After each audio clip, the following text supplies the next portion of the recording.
नज़रियों से निर्णय। ये कहानी विभिन्न नज़रियों की कहानी है। एक क्रिया की अनेक प्रतिक्रियाएं हो सकती हैं। जितने मुंह उतनी बातें होती हैं और होनी भी चाहिए।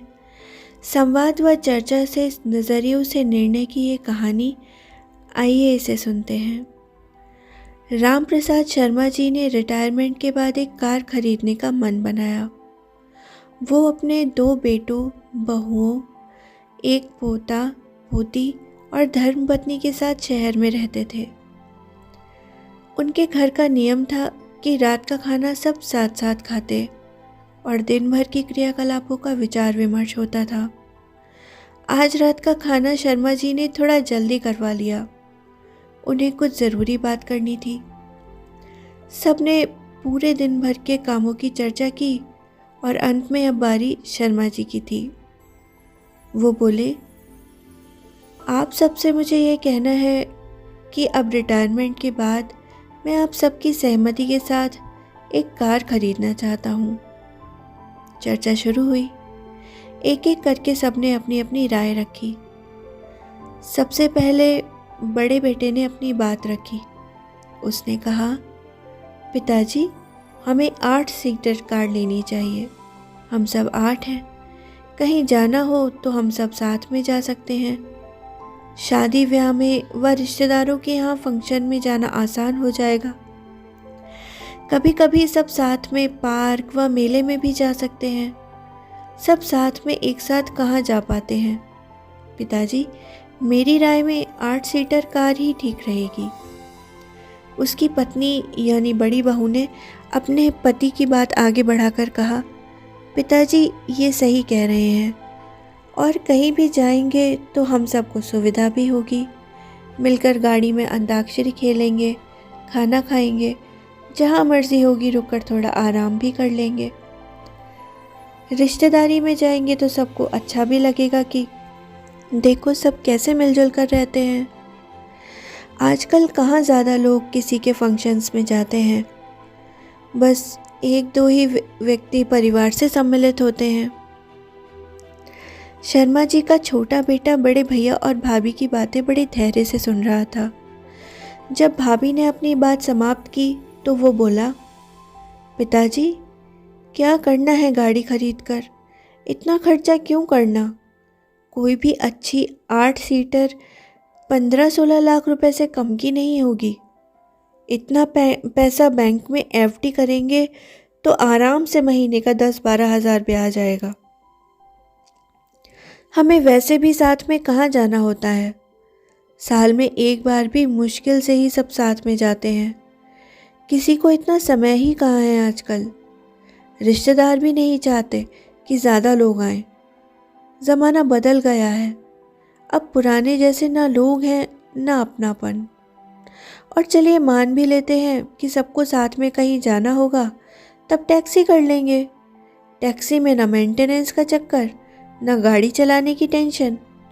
बस थोड़ा खर्चा ही ज़्यादा होता अपनी कार के मुकाबले।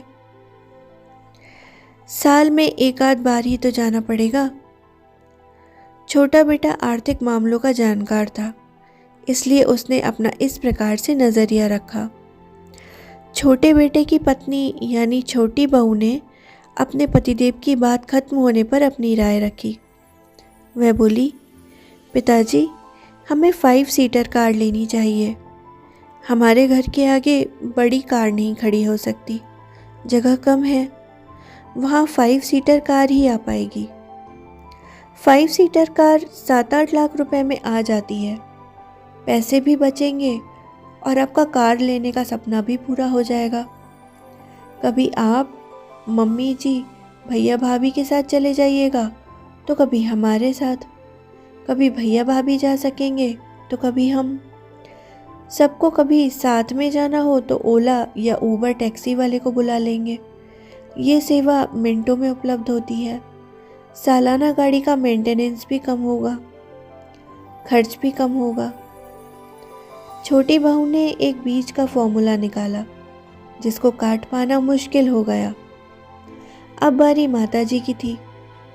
वे बोली, जैसा सबको अच्छा लगे सब एक राय बनाकर कर लो। इस उम्र में तो बस ठाकुर जी की सेवा करनी है। न शरीर में ताकत है, न हिम्मत कि कहीं आ जा पाए।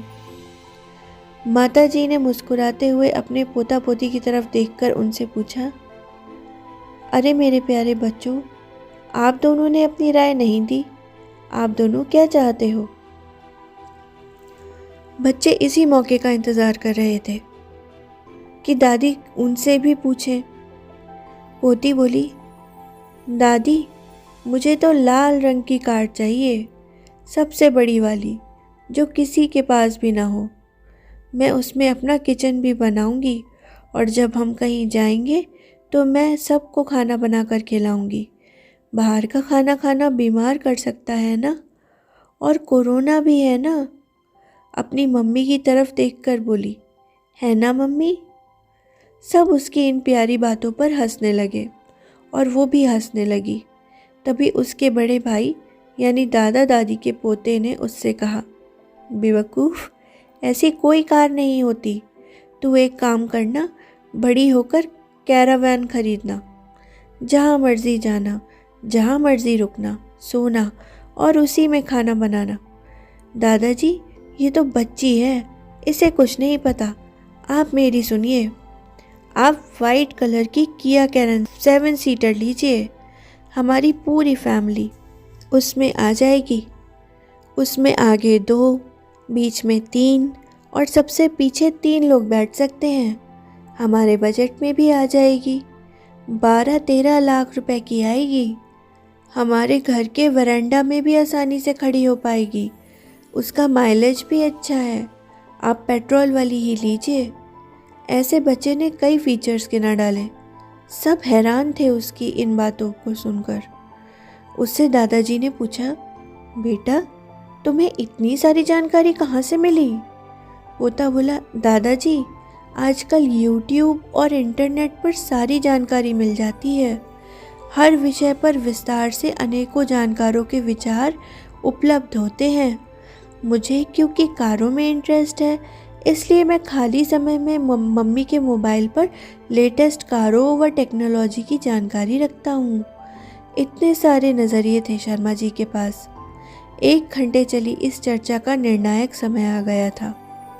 शर्मा जी ने अपने परिवार को लोकतांत्रिक तरीके से ही चलाया था। सबके विचार सुने जाते थे। इससे किसी के मन में कोई भी बात नहीं रहती थी। अनुशासन और सहजता के साथ सभी को अपनी बात रखने का खुला मंच दिया जाता था, पर अंत में फैसला शर्मा जी को ही लेना होता था। वो घर के मुखिया जो थे, वो हर विषय पर आम सहमति या बहुमत के आधार पर ही निर्णय लेते थे। उन्होंने सबको अपना मत रखने को कहा। सबने सोचा और एक स्वर में शर्मा जी के पोते की बात पर मत दिया।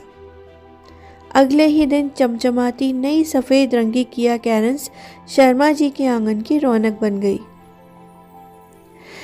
नज़रिए सबके भिन्न भिन्न हो सकते हैं, पर सबके विचारों का सम्मान करना चाहिए, चर्चा करनी चाहिए और अंत में आम सहमति या बहुमत के निर्णय पर आना चाहिए।